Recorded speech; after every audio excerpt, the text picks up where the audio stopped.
la auscultación posterior del tórax, vamos a pedirle al paciente que ponga sus manos sobre sus piernas, por favor, y que respire con la boca entreabierta. Vamos a empezar en la fosa supraclavicular y también va a ser comparativo.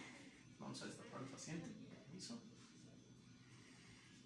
Cada que sienta el estetos, tome una respiración profunda.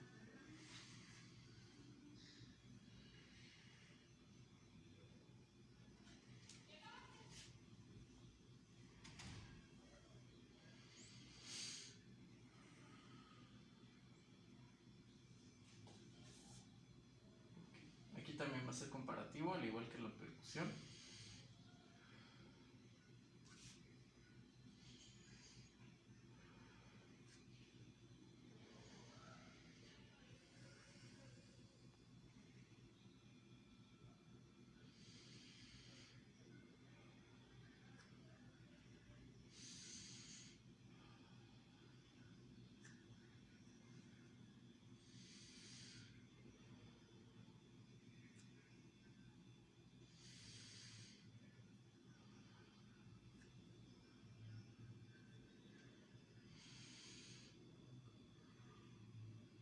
Muy bien, eso sería todo. Y recordando, hay que auscultar hasta T9, T11, porque hasta ahí está el pulmón.